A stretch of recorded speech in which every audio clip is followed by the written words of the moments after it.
I think the honorable thing for our species to do is deny our programming. Stop reproducing. Walk hand in hand into extinction. One last midnight, brothers and sisters opting out of a raw deal. Do not trust any friends or family members. I repeat, do not trust. Anyway, Jesse Ventura, history's greatest hero. History's nicest man. Yeah. Still a sexual tyrannosaurus. That's right. Still the Citizen Kane of our time. So speaking of the Citizen Kane of our time, we wanted to. You went comic book shopping today, my friend. You went to go to the local comic book shop, and I did. You finally caught up on the latest Frank Quitely joint. Did you get a chance to read this yet, The Ambassador? No, I didn't. Oh, okay. Well, then maybe I won't bug you about it. I was going to ask if you. I'd give it a quick flip through, but I wanted to save it for a future segment that we'd like to call Random Roundup. Random Roundup. Where we go and pick a bunch of toilet bowl stuff from the last few weeks off the shelf and just go ahead and slam it. Yeah. And talk shit about it. I mean, I know that's what we normally do, but this will be new.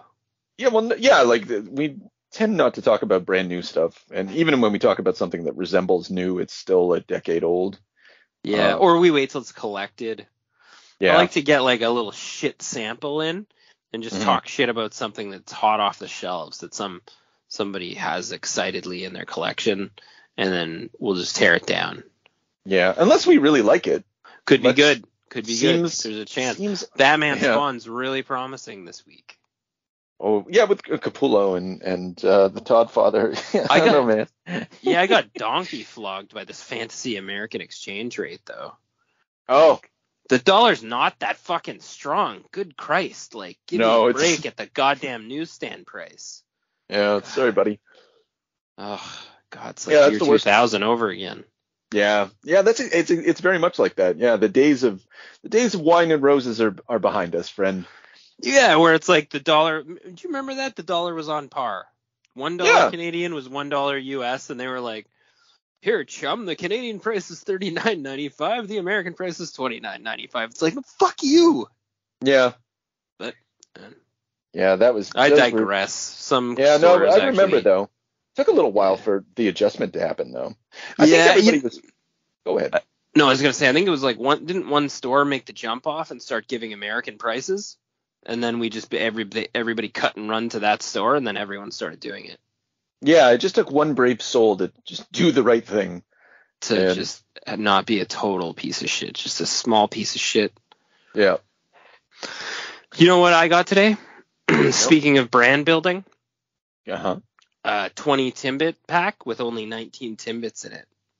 Oh, talk about when a corporation lets you down.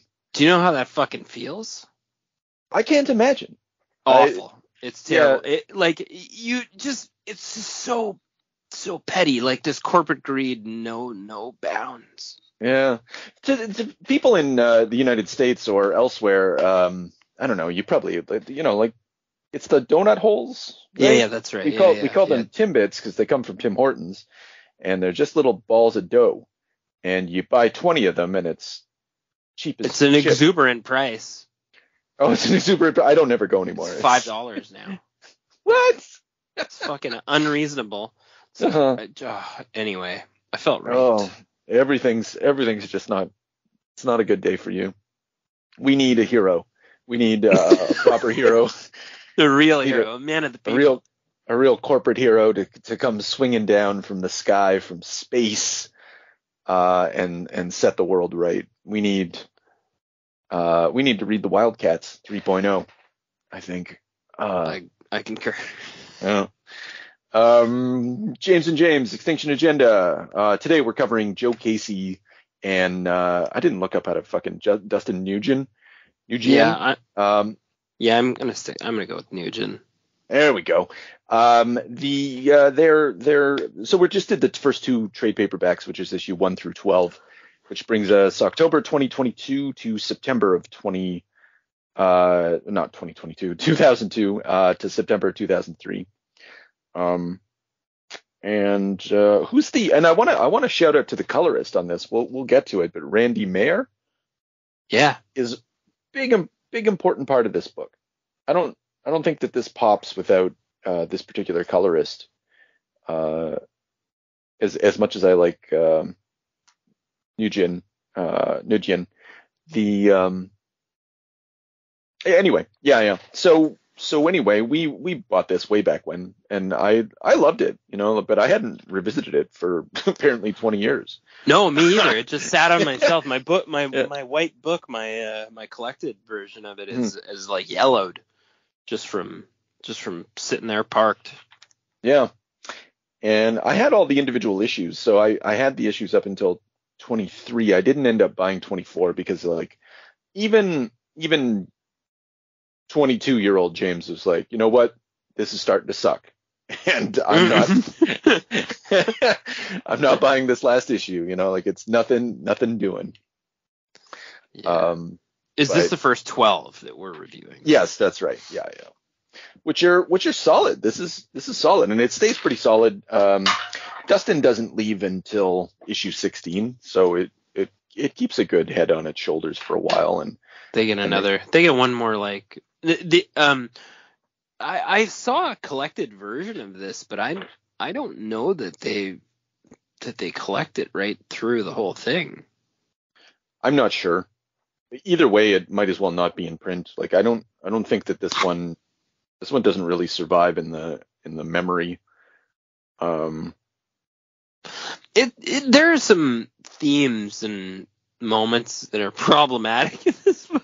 Yeah, that's true. That would lead me to believe that reprinting it could be, in some cases, not an acceptable idea. Yeah. And I think if you're listening to this, get excited, about seeing some shit that shouldn't have been printed. Yeah, like a lot of it. Like, and I can't. Well, in particular, what Agent Wax gets up to. Oh, Agent Wax, our protagonist rapist. Yeah. What the fuck? Yeah, and that doesn't happen. Not that this apologizes for it, but some of the rotten stuff doesn't really start showing up until issue 6.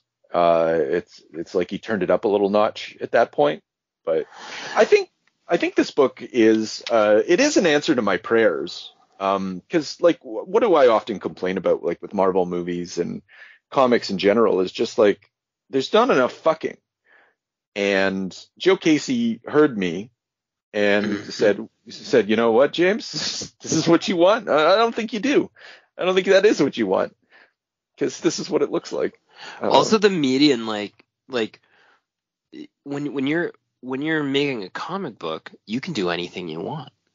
Mm-hmm. You can do what the movies can't do, like smash a hooker straight out of the 18th story of a hotel and then just walk through the lobby. But I'm pretty sure people have done this actually in movies. But whatever.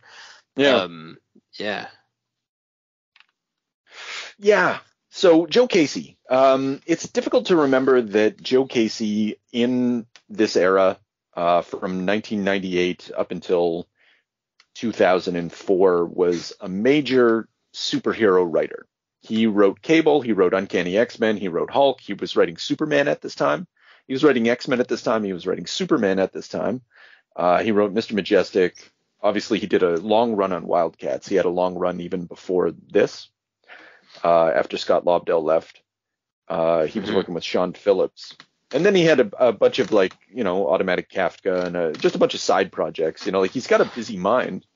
Yeah. Also, my guy's got chops.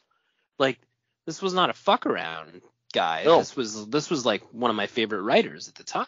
He I don't know. He was in the top. He was the top of the pops. Like you wanted this guy on your book, or if I saw his name, I got fired up. Yeah, and I still sort of like but he's, even though we say that, like he still kind of fell off the radar. Like I followed his book. He read, typically he had a book called Sex, and it was basically it was a Batman analogy with Catwoman and Joker and that sort of thing, but it's all about repressed sexuality, and it's it takes a couple pages from this. Really great art.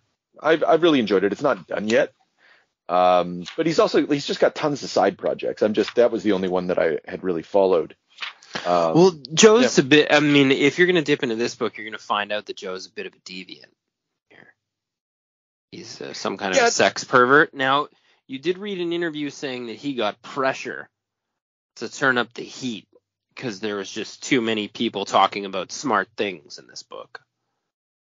Yeah, well, even before I'm not sure exactly when it happened. Like that. Okay, so issue number 1, like we were talking about throwing a sex worker out of the window. Technically an assassin sex worker. Yeah. So that one scene, though, it's pointless. It's gratuitous. And he throws her down, and you can see her tits, and she's dead. And then Cole's response is like, geez, real mature. And I think he's commenting on the instructions that he's received. Like, he's like, oh, you want to turn it up? All right, but I'm going to make fun of it. I'm going to point out how puerile it is. I think that's the strength of this. We should talk a little bit about the plot, because I don't know how many people have read this or like what the basic concept is, but the way that it engages with sex, it's not just titillation. They're making fun of it. Like later on, when Agent Orange is forced to watch the CIA couple. It's phenomenal. They got the ball gag and the sort of submissive. It goes deep. Yeah. And yeah, or the sexuality in the case of Agent Wax and his like ongoing sexual assault of his boss's wife through hypnotism, magic, his super powered hypnotism is, it's not good, right?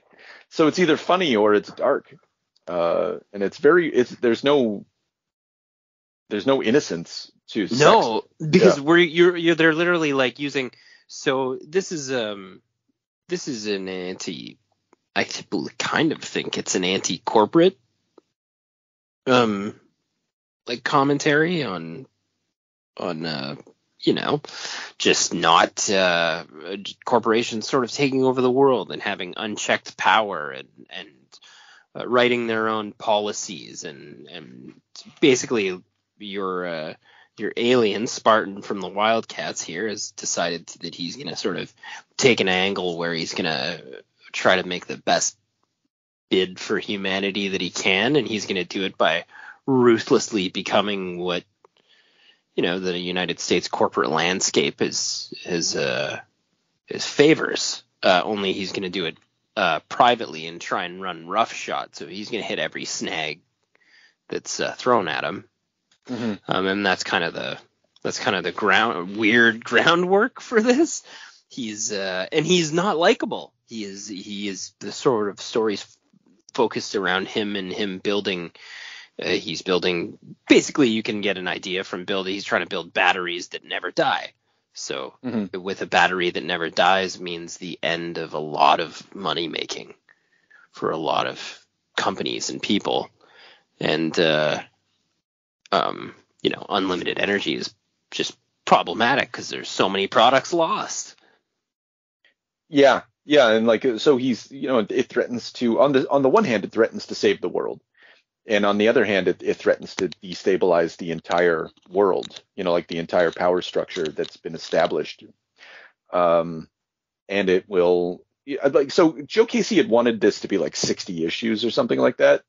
So he had a long game in mind, and I don't know how it was supposed to wrap up, but I think a lot of this was going to be explored. I think you're right. I don't know if like it's anti-corporate, but it's also pro-corporate.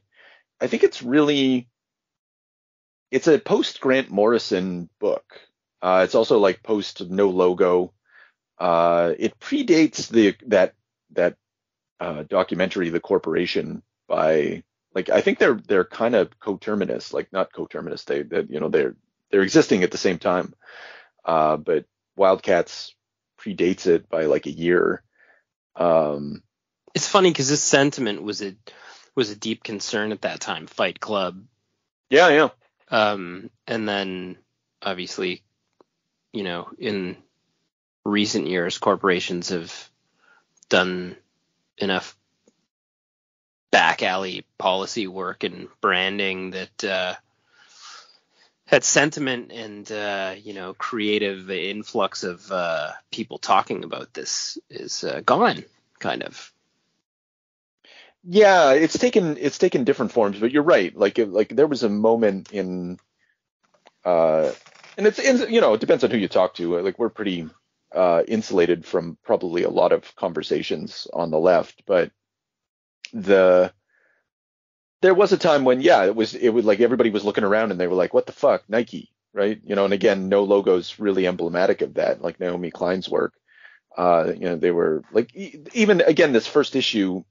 So Cole, we got our main character, we got our Wildcats. Okay, so who are the fuck are the Wildcats, and how did this book turn into this? Like, I don't know. Yeah. Well, I'm not quite sure either, but I kind of like it as so. To those who listen to this podcast, you probably know who Jim Lee's Wildcats are. And of the original Wildcats, only Spartan remains and Grifter Man. We get hints of Zealot, but by this point, Maul and Voodoo had been taken off the board in Joe Casey's earlier run. I skimmed through that stuff in preparation for this. I didn't read it, but I skimmed through it. And Marlowe, Lord Emp or whatever, he's dead, and I think Void's fallen off the board, and Spartan's kind of taken on Void's powers. They almost like merged. Yeah, something like that. So Spartan's like, he's not like the way we knew him before was sort of like a Cyclops robot. And now he's sort of transcended, like with void powers, so he can teleport. He's also like a superpowered robot, super intelligent, and he's like floating around in another dimension. Well, he has Cole, the Grifter Man, kind of running errands for him. While Spartan is like basically buying up companies and setting up brands and having boardroom meetings, we got the Grifter doing the dirty work in the background. And so this opens up where Grifter's checking out I forget why he ends up blowing up the factory, because he's been made like I guess there was some sort of like terrorist organization or something there. I should really remember this. It's been a couple days since I read it. Yeah, and I didn't. It's been there was just like, I mean, I'm just assuming it just had something to do with like child labor, and it just fits in with Spartan's MO to like, he's also like, he's not a good guy. Like, he's stripping back competitors to get to where he needs to be. So like Spartan, you say, there is that element of like pro corporation. Mm-hmm. That sort of leaves you in like a confused sort of state where it's like he's cutting throats to get from point A to point B. Yeah, and in our conversation, like you referred to, and maybe you said it now as well, like Spartan, he's kind of the villain. Like, I do wonder if the show had gone on, the comic had gone on for 60 issues, whether or not it would have been the sort of a typical Spartan's revealed to be, or like his evilness becomes a little too apparent, because he's amoral. He's like, when everybody gets mad at him, like I wrote down, like he's like, I made a business decision, nothing more. Like he's imbued a sort of, I was thinking about, again, this is I listen to Behind the Bastards a lot, and they did a two-parter on this guy Jack Welch, who used to run General Electric, I think it was, and he was like this major corporate guru of the 80s, and he was all against what was referred to as like corporate welfare. And like this idea that like if you got a corporate job, you had a job for life. And like, post World War II, like you could work for General Electric or Dow Chemical, like big corporations, and they would take pride in the fact that they would take care of you for the rest of your life. You were their employee. There was like loyalty and desire to serve, and you didn't serve the boardroom. And in the 80s, that largely changed. And one of the reasons it largely changed was because this Jack Welch dude is the story that was told to me in this podcast. And I was thinking that this version of Spartan is still there's no talk of corporate welfare. There's no talk of of treating employees well. They're all still cogs in this great apparatus, and he doesn't have shareholders. He doesn't have to be like this. But he is, and he's just fully engaged in this, what they would call neoliberal moment. And I thought that was telling, and I think contributes to your perception of him as the villain of the book.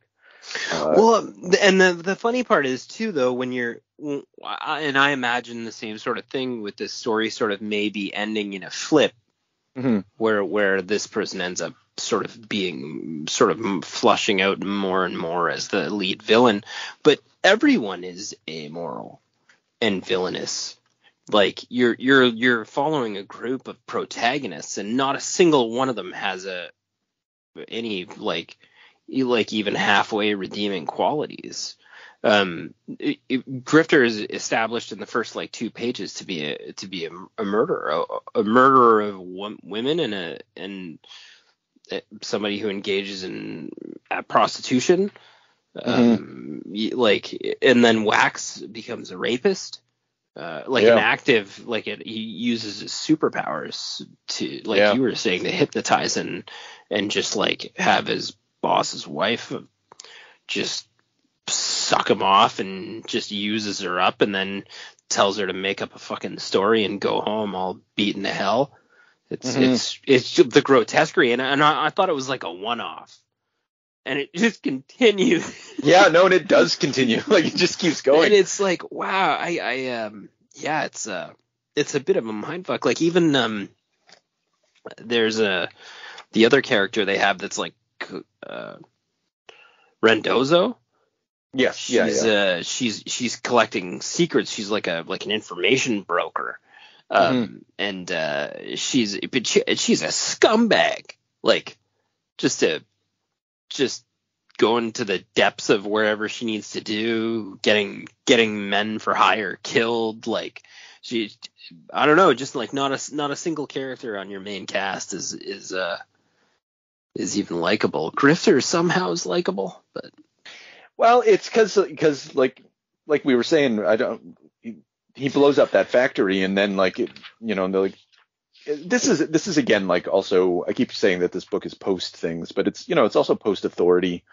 I don't know when Mark Millar did his second. I think he had started on his run on authority at this point, but even if he hadn't, I think this idea of superheroes as bastards that Warren Ellis inaugurated, it's certainly alive and well here. It had infected Wildstorm in general.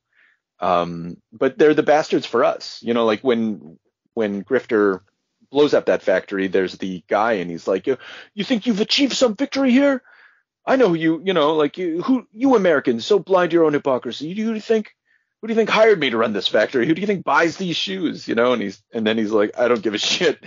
I don't buy those shoes. Kids, get them. And he has a bunch of children, slave labor kids, kill this guy.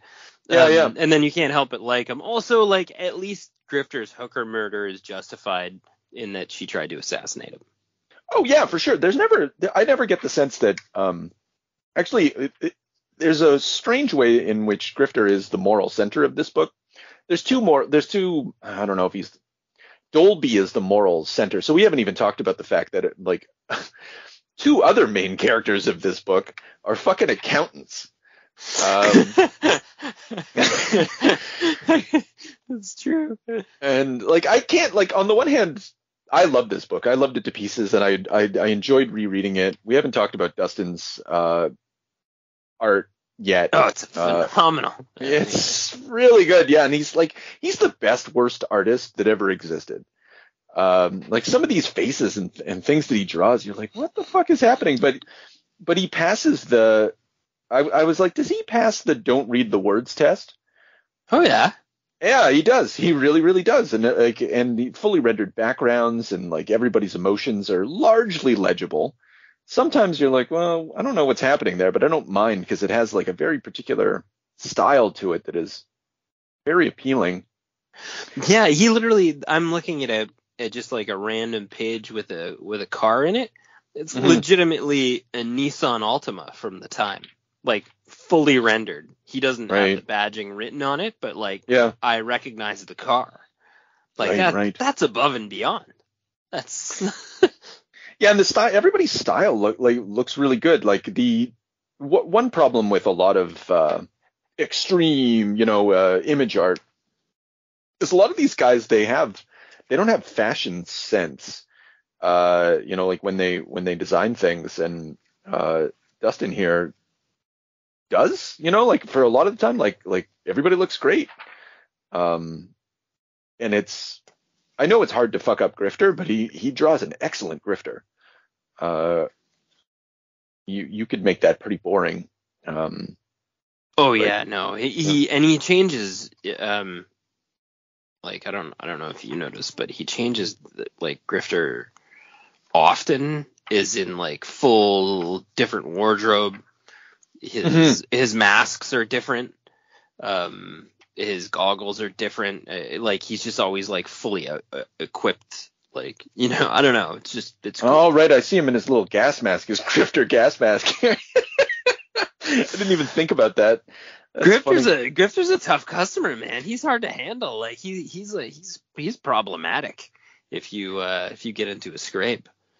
Yeah, and it was smart. So yeah, because I was thinking about that when like he's using like X-ray vision to like look at a safe that he's about to crack. He was like, oh, this one shouldn't be too hard, and he just like cracks like this complicated safe, and I was like, oh god, that's a little more competent than I like to think of Grifter being, but I'm happy to see it.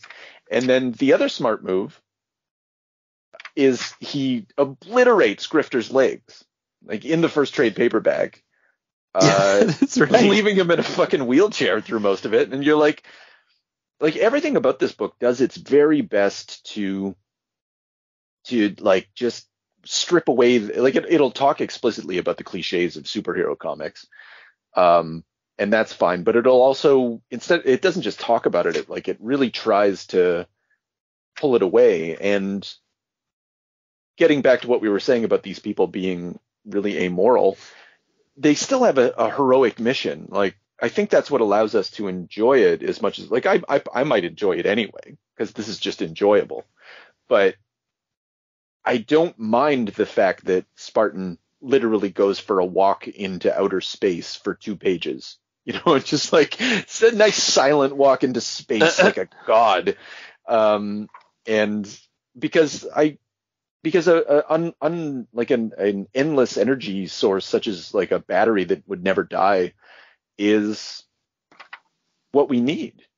More than anything, it would solve an ecological. That's one thing this book is missing because of the era that it's in. I think that if this book came out nowadays, they'd press a little harder on climate change. I know that there's some sort of reference to it, but it's not really on the radar yet, in the way that I think it would be nowadays. But anyway, we got to get away from fossil fuels. It's funny. It only took us 20 years to. Yeah. finally start to figure that out. Finally put the nail in the fucking coffin on this planet. Fantastic. Yeah. Fantastic work, shitty species. Not funny. Yeah. So yeah, I don't know. Everything looks great, and the characters are. So what are these characters doing though? So obviously we got the corporate thing going on. There's a lot of angles. This book is a mess. This book's so fucking fun. Like I don't know about you. I haven't I remembered it, but then I didn't. I remembered I liked it a lot. Yeah. Yeah. And then once I got into it and started like really digging in on Dustin here and just it's outrageous. I mean, there's nothing like it.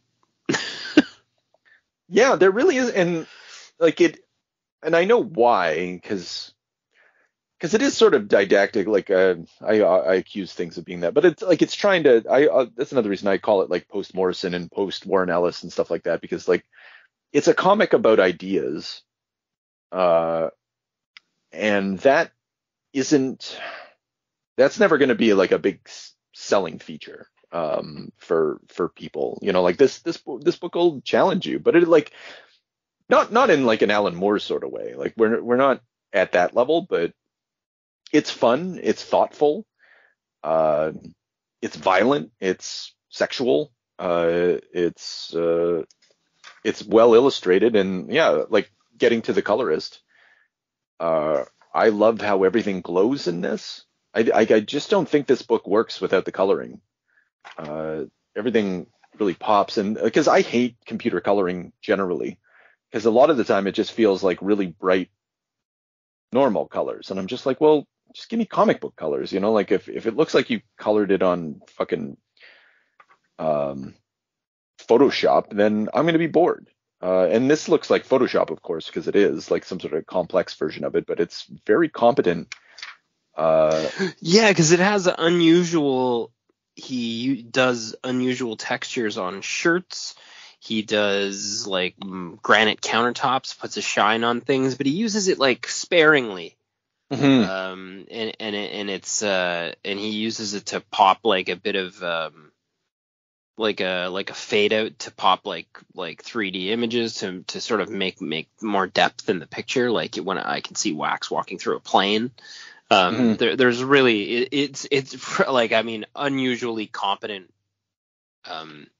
digital work for that time. That time didn't have good digital work, like flat out. That was like all these programs and these tools were in their infancy in like 2001, 2002, and they half the time it looked like shit.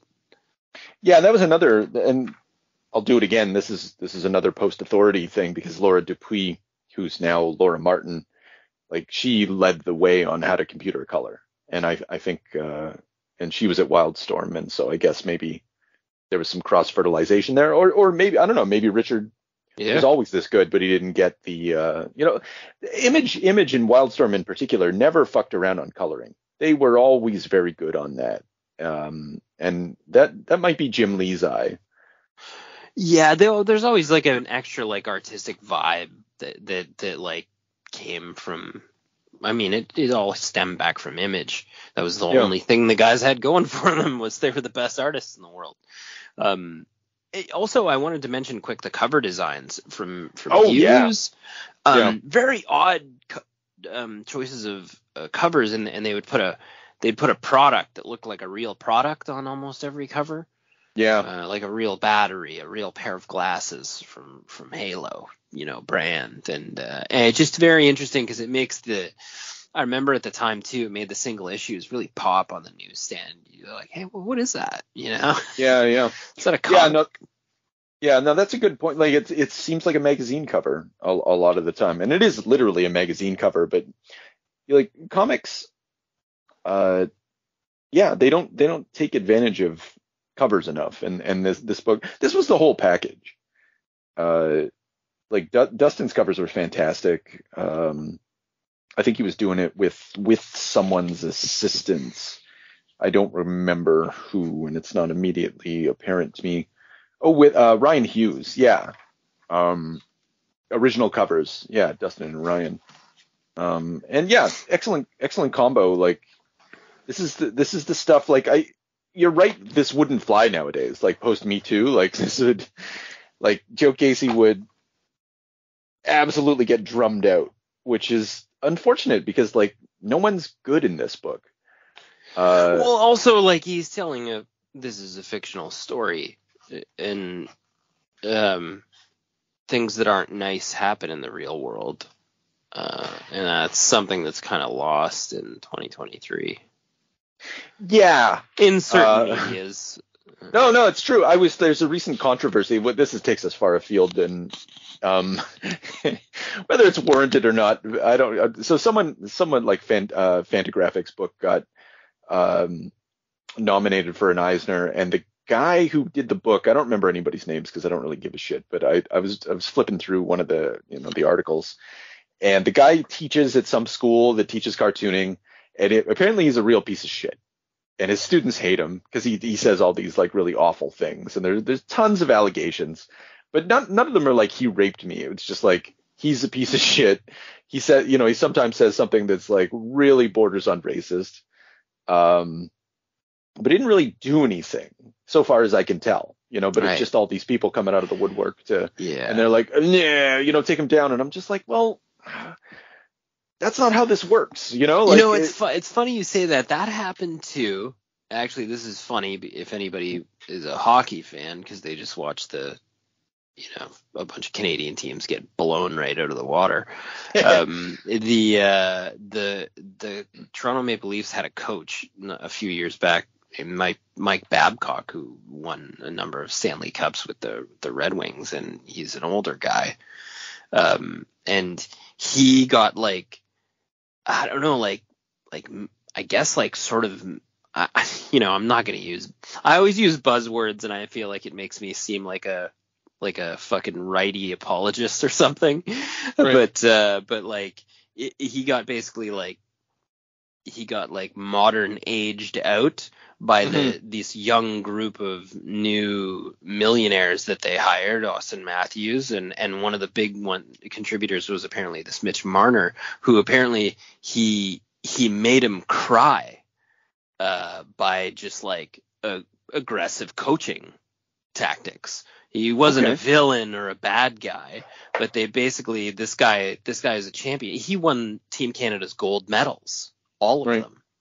Of recent ones anyway. And he they basically, because this kid said that he was like a bully, like a meanie with his tactics, I guess, that they ran him right out of coaching and right out of the NHL with this sort of Me Too type like fairy behavior. I don't know what else to call it, sorry. Yeah. It's just like this, like it's like a Gen Z, just like mega pussy behavior. That's what I'm calling it. Yeah, that's fine. I'll take it. Yeah. So barring, like, if it is in fact revealed in the future that any of these individuals actually did something villainous, sure, let me know. Egg on our face. Nothing came out on Babcock. Babcock just, that's where it landed. And everybody just stuck to their guns on it. He's been gone for years. Yeah. So, Joe Casey would probably, getting it back to the thing,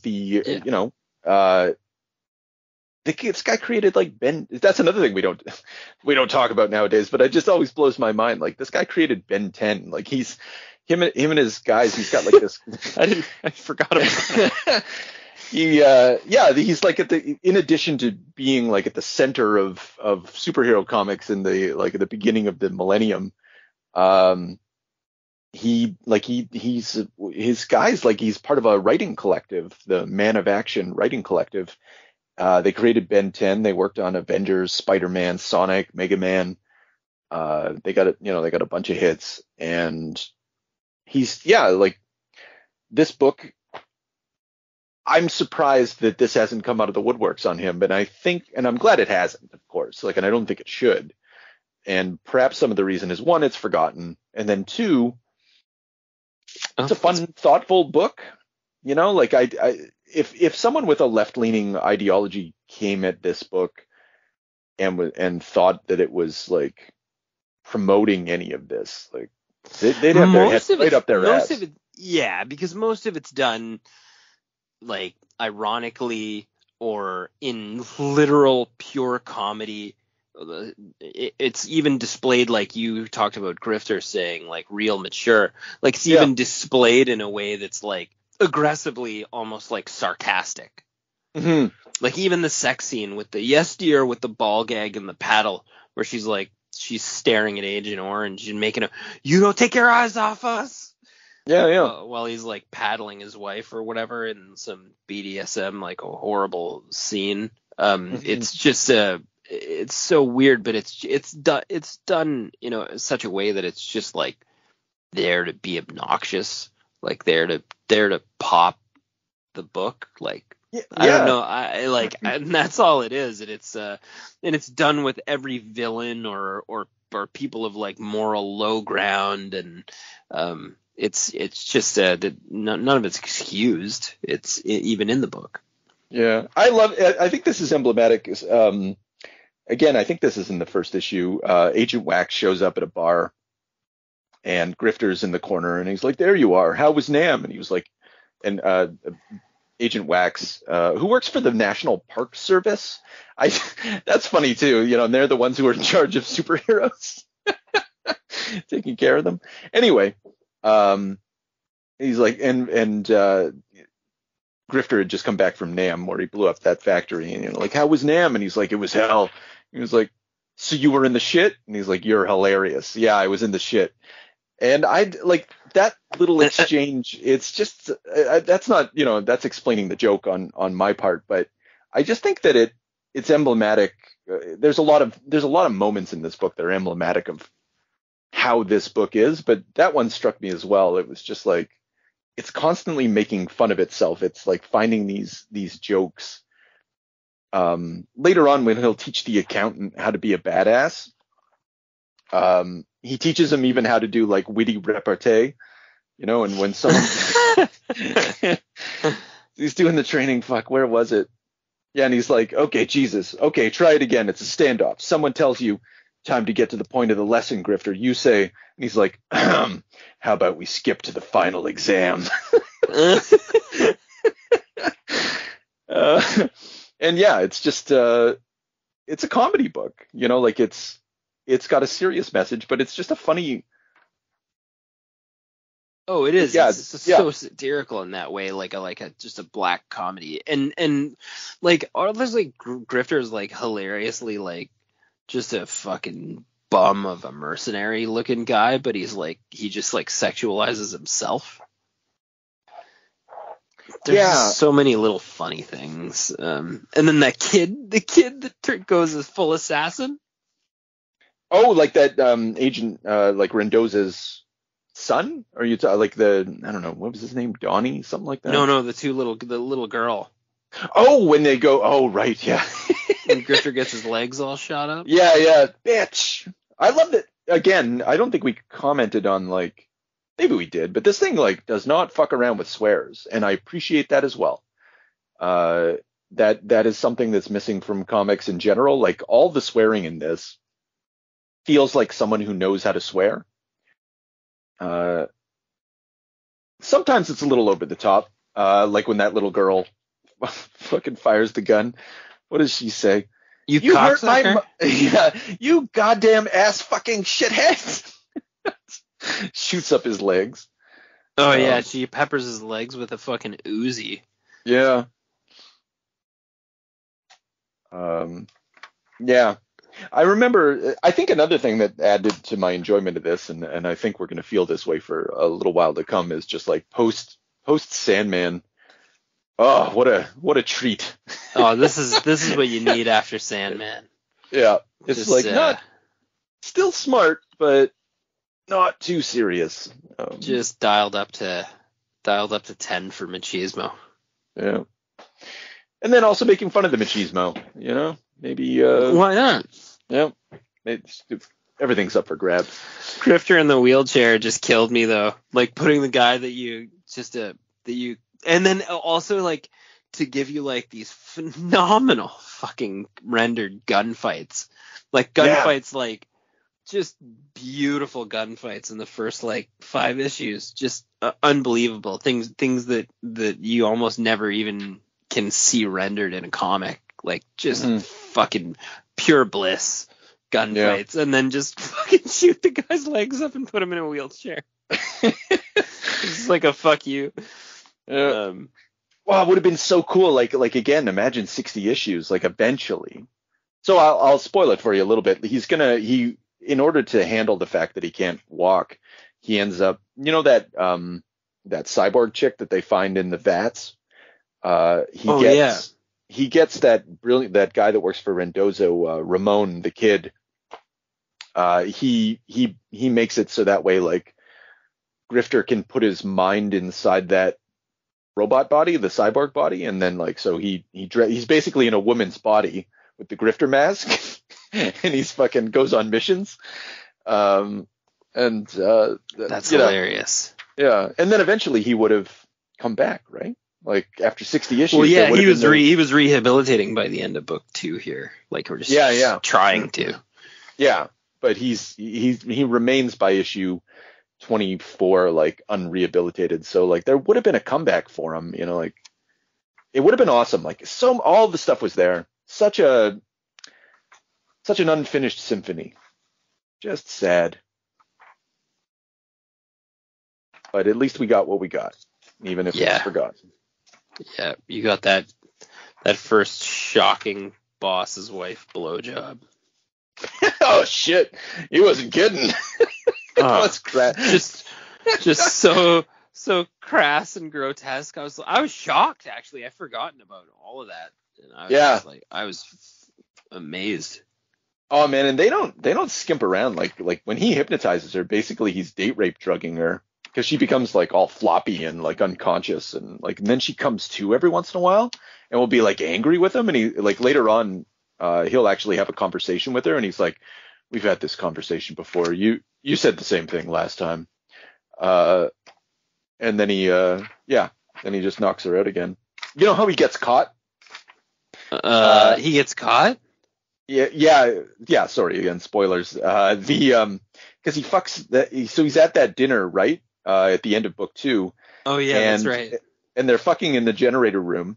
He's taken his boss's wife into like some back room, and he leaves a condom on the floor, and it's found by the janitor. And then like a couple issues later, it's going to be revealed that like someone gave the condom to security, and they did a DNA trace, and yeah, what a tangled web we weave. That's hilarious. Yeah. I just can't. He must have had so much fun thinking of this. And I'll leave a used condom in the utility room, and that'll lead to issue 18 when there's that's hilarious. I just love how his wife's like fucking awful in the car too. Oh yeah, I think that contributes to your like, fuck that bitch. You're just like I know you're like I hate, you know what I mean? Like, I hate to say it, but like they make you root for you, or you showcase he's making an effort for you to like root for Wax. Yeah. To do this to her, it's terrible. And then that's you get the introduction of the two like S&M guys or whatever. Oh yeah, what are they called again? The Beef Boys or something like that? Oh, I don't know. So getting back to Wax, actually later on, I may as well tell you, right? Because the issues. Yeah, I'm not going to be able to find them anyway. Yeah, you can borrow them if you want, but basically he's gonna. Okay, so Agent Downs, his boss, he kills him in a confrontation, and then he basically hypnotizes everybody at the Park Service to think that he's Agent Downs. And he just like lives as Agent Downs all the time, and lives happily with Miriam as her husband. And that's kind of how that's how they clean this up, and it just creates another sort of comedy situation where he's just like deeper and deeper. That's hilarious. Yeah. And again, I don't know where it would have went and how it would have finished. Like it ends with like a big battle against the Coda. Not very satisfying. Real letdown. No, that is a letdown. I'm watching Miriam right now, just like snack out on a big bag of chips, like sort of like in a drunken stupor from his hypnotist. Yeah. As they like throw another conspiracy down the hallway at you about cold medicine. Oh right, yeah. Why cure the common cold when you can trust all the brands in the world? All your favorite Johnson & Johnson brands that help you through your hard time with a cold. Yeah. It's funny to think about how we created a full vaccine for a virus too. In like a couple of months. Yeah, we couldn't have done that before, though, I don't think. Like in the year 2000, I don't... Oh, we can do that with the cold, though. Anytime. No, we can't even do it with fucking... We do have it. It's called the flu shot. It's like Yeah, I mean, we can't cure they just COVID. use No that. one's cured COVID. No one's They going to use cure the that cold. they use that to just for tracking what do you call it? Oh, Problematic strains or whatever, right? What, the flu shot? What do you? Yeah. Oh, I see. Okay. Like high mortality strains. You don't want that. You don't want to have a public freak out. You I just see. want to get rid of the bad ones and let everyone get sick and buy your products. Okay. All right. All right. All right. That's enough of that. Don't need any of that, sir. But if you need a trusted brand, Wildcats 3.0 never fills you up, never lets you down. That's what I say. Wow. Now, all we need is a little energon and a lot of luck.